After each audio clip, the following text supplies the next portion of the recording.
Good morning, Emina. Welcome to another SEOs Getting Coffee. How are you today? Yeah, I'm good. I'm ready. Good. I'm ready with my lovely, I've got a lovely mug. confession to make, which is I don't actually have a cup of coffee today. Am I still allowed to Confession. join and participate in the conversation? I didn't hear your confession because for me, you're frozen. You probably didn't in the actual recording, but for me, you're Well, frozen. I So what was asked it? whether I can still participate because I've forgotten my coffee, or just don't have one. I had one earlier. I actually had a cup of tea today. Actually, it's even a worse confession. It's meant to be SEOs Getting Coffee. Hopefully, I can still Oh, participate. yeah, well, I'm gonna have to think about it while drinking my coffee. Right. I today we're talking about keyword mapping, I believe. Yeah, let's do it. Let's do it. Okay. How did you want to start that? Did you want to ask a question, or did you want to just go into how one should approach Keyword how mapping. an SEO should approach keyword mapping? Well, maybe we kind of define it first because obviously some people might not even know what keyword mapping is. So let's define it first and then let's Yeah. jump into how actually you should be doing it. Yeah. What is keyword mapping? Well, the way that I understand it and the way that I do it is basically you first do your keyword and topic research, and then you have a look at whether you are already in that space, whether you're ranking for those topics, whether you're ranking for those keywords, and where the gaps are. And that's where keyword mapping comes in because it's basically matching your topics and your keywords to the pages that you have on your website. Yeah. I So think yeah. one of the ways that I kind of often explain it to clients or mention it is that if you've got existing content on your site, it's mapping out the keywords of that content. So mapping out, okay, well, what should those keywords be, like, are you ranking for anything, but what should those keywords be, as a Yeah. part of like the keyword research process. And then keyword mapping is obviously looking at the current content and looking at, well, matching potential keywords and new potential keywords, new opportunities, with existing content and the content that's already on your site. So Yeah. yeah, so that's one of the ways. I think it's important to obviously differentiate as well and kind of make sure that we discuss and kind of mention that keyword mapping is different to content mapping, because whereas content mapping is usually more against obviously the sales funnel or the customer journey of the business or brand website or whatnot. Yeah, you see, it's an interesting discussion that because in my head, um, they are very connected, obviously, and you can map out and, ideally you should be mapping out your keywords to your customer journey as well. And by mapping up your keywords, you are technically mapping the content. So if you look at Yeah, it that way, then they can be synonymous, really. yeah. I guess that's it. It's like one of those things that that are. I mean, that by definition they're different, but actually they operate in the same space, and they're often very interlinked, and they're often very, they often move between each other and within any kind of SEO way because they're so Yeah. closely linked. Yeah. And it brings us to like this question of how should you actually be doing your keyword mapping? Um, if you're doing it correctly, then it's incredibly closely linked to your content mapping as well. Um, because one of the pitfalls that you sometimes see, especially if you're going into SEO for the first time and you're kind of building that experience, is thinking that keyword mapping is simply about going into SEMrush and seeing what keywords you're ranking for, and what positions you're ranking those keywords in. Whereas for me, keyword mapping it's much more. It should have several data sources. You shouldn't just be looking at SEMrush. You should be looking at your Google Search Console. You should be looking at your Google Analytics data. You should be looking at your Screaming Frog data for that from a technical point of view. So it Hmm. should have several data sources, and you should look at the intent of the keywords, which is where this like mapping across the customer journey comes in handy, because you might have some commercial keywords that are obviously, if you map those out in the customer journey, then they are towards the end of the journey. So kind of like this decision stage. Yeah. So it's an interesting question. Yeah, I think it's also important to note as well is that, if you've got if you're, operating and starting at a different stage. So look, if you're, business and you're just starting out, right? So you are, at the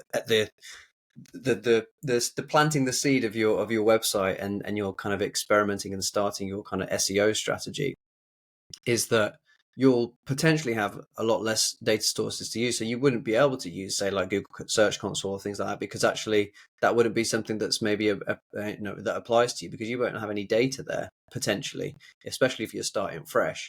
So I think it's also, yes, you use multiple data sources, but it also corresponds with obviously how long your site has existed for as well, because Google Search Console, incredible source of data there. But actually, if you haven't had it set up, or you're starting fresh, then of course that's not available to you.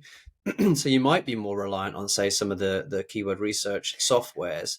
But it doesn't just stop there. There's also, you can also obviously use Google itself, but you can also, there's a Yeah. lot of people that are talking about the benefits of looking into these subcategories and areas and topics in Reddit and other forum type websites where Yeah. discussions and communities are kind of Yeah, but that's the bit that you do. This is the thing, and it's an interesting question, because for me, keyword mapping comes after your keyword analysis. So first you decide what are those keywords that you want to rank for, and then you see whether you rank for them already. And it's true. I mean, what I'm talking about is SEOs doing the analysis. They have access to these tools. They should be setting up their clients, or if they're working internally, the first thing that you do is set up Google Search Console.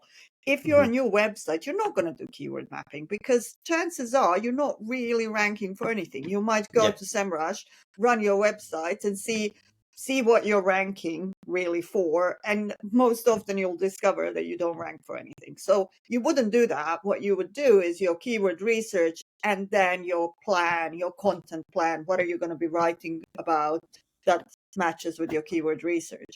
You only do mapping really if you already have a substantial body of content on your website, and you want to But see whether you're you ranking. can still map with a smaller site that has like service pages. Some where we tend to work with, say, smaller clients, is that if they've got like a few service pages or something like that, and it's never been kind of optimized, or it's never been kind of and like maybe even there wasn't even any keyword research done originally, is that you can obviously perform like a small kind of mapping. So anybody that's kind of watching that is in that situation, is that you can perform like a version of keyword mapping, which might be smaller, but it's still technically kind of keyword mapping, I guess. Oh But yeah, yeah, you should definitely check. I mean, I'm not saying that you shouldn't check.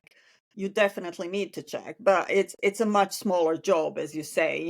It's literally, a half an hour exercise where you go and see these pages and see whether what they're ranking for at the moment, and what they should be ranking for. This is the other thing. A lot of the times what you find is that if you do it that way, is that you find that they're ranking for keywords that are not relevant whatsoever. yeah, One question that I have, and this is where my approach, first do your keyword research, I mean, I guess it's still valid, is, obviously you can do a keyword research, but it's something that constantly develops. And no matter how many times I've done it, there's always keywords that you have maybe missed, or, there's gaps. There's always gaps. This is why you're constantly developing it, really. But what happens to that if you're relying on that, and you do your keyword research first, and then you do your mapping? And in your keyword research, there might be like a gap of a keyword that you're actually ranking for, that you miss. So it's an interesting one. Not that that has ever happened, because presumably you know your business well Yeah. enough to kind of know what are the keywords that you want to go for, like as a priority keywords, priority topics. Yeah. But Yeah. yeah, But that's the, I like mean, like, hidden gems.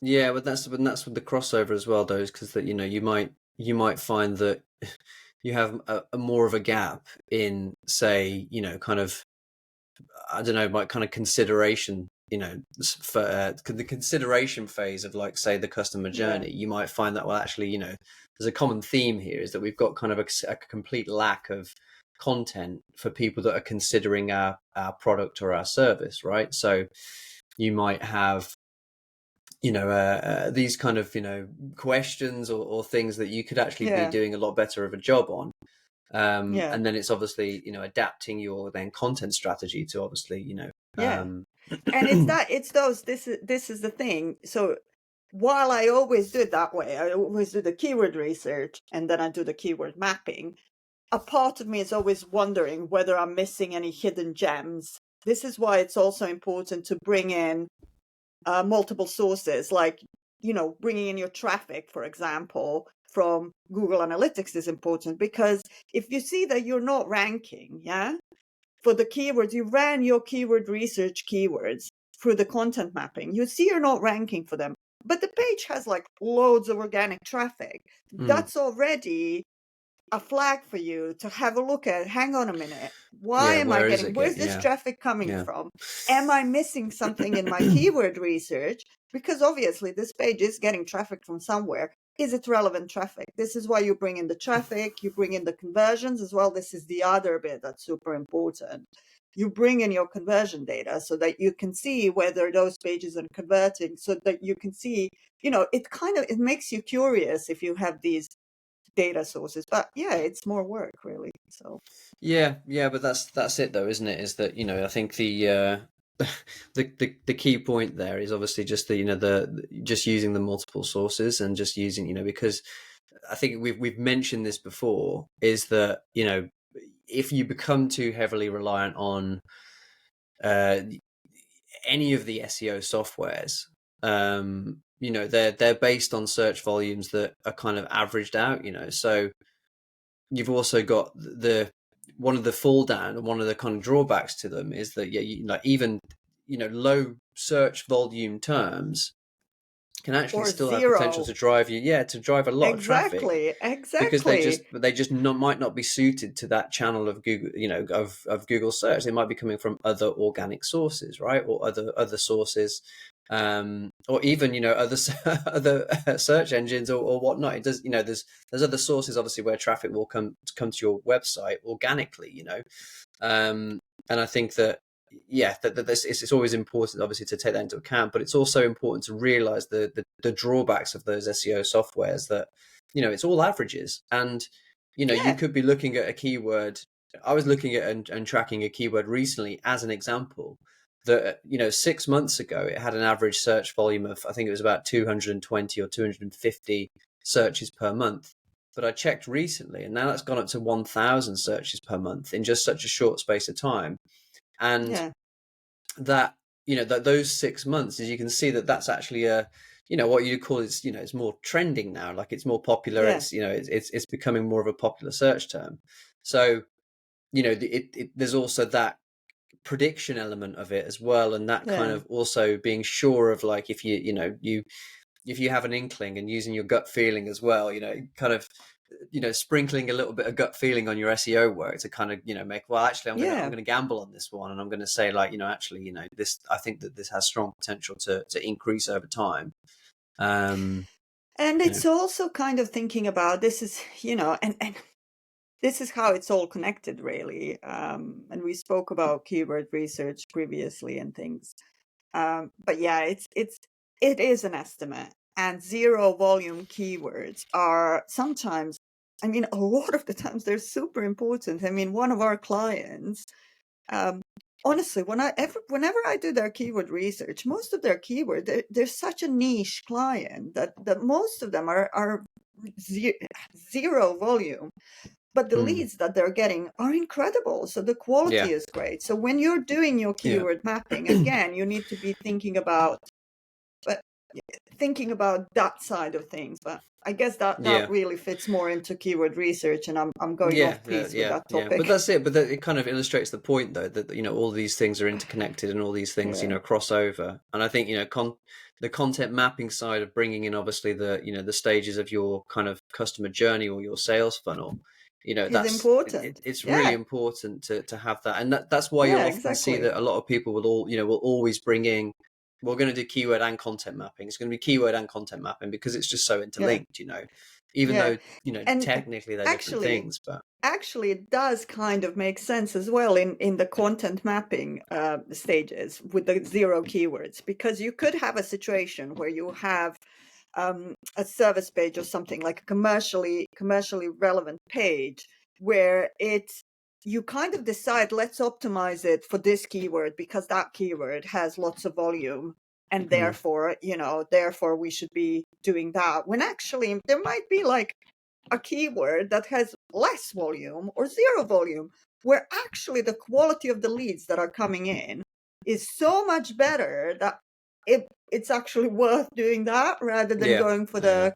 So But yeah, that's there's the and that connection. goes to like the age old thing, doesn't it? Is that people chase the vanity metrics of like massive traffic numbers, but then actually when Yeah. you correspond that to any conversion measurement or conversion data, and if it's like you're not getting any conversions from that, it's like, well, what's the what Yeah. yeah, what's the point? What's the If you point? Yeah, yeah, if you're not exactly. driving leads to your business, then Yeah. whereas if you've got 10 pieces of content that hardly get any traffic, but they've got a conversion rate of say, through like 5%, 8%, 10% or something, it's like, whoa, there we go. It's better to get less traffic and more conversions than, Yeah. more traffic and hardly any or no conversions. So Yeah, yeah. exactly. And then there's Um this question of once, somebody might fill out a form on your website, but then come to your sales team and the lead is an app. It's absolutely yeah, yeah, rubbish. It's like completely irrelevant. So yeah, it's complicated, and when you're doing your kind of content mapping or keyword mapping, it's interesting to kind of be thinking about those things as well, rather than yeah, just thinking about position 1 or 2 or 5 or 20, or volume X or difficulty Y. It's just, you kind of have to be thinking about the impact on the business at all times, and just using your common sense, I guess. absolutely.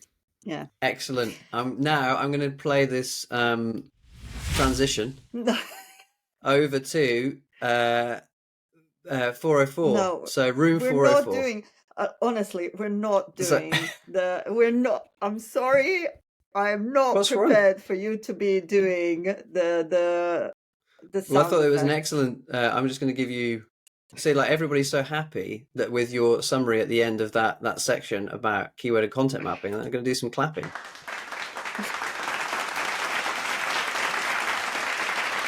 We're not doing it, Sean. We're The not doing it. I'm audience, sorry. I the know you audience is like have these, like, very you have pleased. these dad jokes and you're all I'm not doing it. I'm sorry. It's Well, just too cringy. that's It's it. Well, once cringy. I was always waiting to become a dad so that I could actually have the permission and get the dad joke license. Um, to allow me It's that cringe. I'm not to doing it. I'm not doing it. to I'm allow me not that doing it. permission. Yeah, I Right. think I might put an open to network on my LinkedIn if you continue with the sound effects. Okay, right. Room 404. Quite interesting, I think, because we briefly had a quick discussion about actually what's annoyed and what's what are potential candidates this week. And I mentioned one thing, Mm. and you mentioned one thing. So would you like to go first? Drum roll. No, don't do it. No, it's a no. So yeah, we were talking about this, and some people have been posting on LinkedIn about it as well. AI generated responses to your blog posts. I mean, it's Yeah. just gotten absolutely crazy. I am tempted to just block anybody who posts on Yeah. my post with an AI generated response, Yeah. Well, I because don't. it's just so lazy, and it's just not. I just really, I hate it. I hate I it. don't post that often, but I posted recently and I had a string of them. I had a string of Yeah, responses that was just obviously, and I actually yeah. replied to it, commented in the questions, chat You know, GPT question mark. it Um bothers me more when I see it in the comments than it does in the actual post. I can understand somebody who yeah. wants to say something about a particular topic and wants to maybe support the way that they're saying it by maybe trying to make it better. I mean, I don't think it's Yeah. better, but Yeah. I can understand that bit. But what Yeah. I don't understand, if you're commenting on something, like you're supposed to be giving your opinion on it, and But then I you're mean, it just must copy be pasting. automated. It must be like an automated software thing that people automatically give permission No, and I don't it know. comments. I don't know. Really? Um, No. I mean, but I but don't know. it's I've never automate LinkedIn, so I have no idea. Yeah, I don't know. But yeah, but that kind of goes into I discovered, and I must have missed this one, but like I think it's the LinkedIn Premium option. They were advertising to me to obviously come and try LinkedIn Premium for free or whatever, and I noticed that it's got an AI assist now in the actual the writing of a post, and I was more kind of I was just concerned about that, and I kind of thought that was like a really bad idea, and I didn't like it. So I Yeah. would put forward that that is also added into Room 404. Yeah, I mean, it's not my favorite, Well, for but it's me, gonna happen. the issues for me are that I think it's difficult for. I think these there's no kind of consideration about, okay, we're just going to add it, but there's actually no consideration of what the impact of that could be. And also, like, LinkedIn should be thinking, well, let's encourage people to have an original thought and post original, like they have to work and kind of put together a post that's actually like original, and and it kind of gives their original voice and puts them across. Now, I understand people can make that choice if they want to use AI to help them Yeah, with that, but perhaps they can go and do that.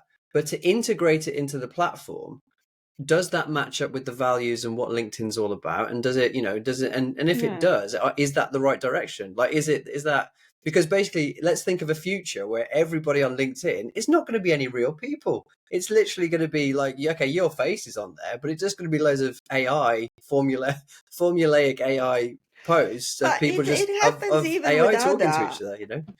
It So happens again. these days. It happens these days as well. I mean, people are Yeah, well, just it's copy happening. Yeah, it's pasting already from happening Chat now. But GPT. Yeah, how much worse is it going to get? It's like yeah. it's Do you already want to happening. encourage it as a social media as a professional platform Yeah, to make real, genuine connection? The question yeah. is, do you want to encourage this kind of behavior?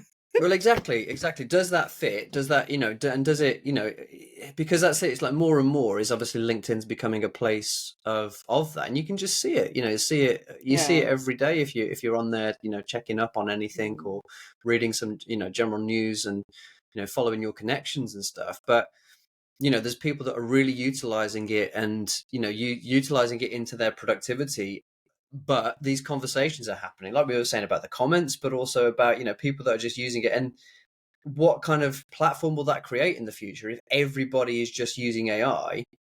Is it going to Yeah. be anybody's original thought or anybody's original voice, or is it I think it's just the kind of ethical use of AI, and how these things are just kind of disregarded. Like we've spoken about before, is that it's just Yeah. chucked in. It's like, oh, it doesn't matter, just chuck it in. Everyone loves it. AI, great, integrate it. It's a piece of software, integrate AI. Why not? You know, without any Yeah. thought about whether they actually need it or whether they actually want to ethically kind of stand.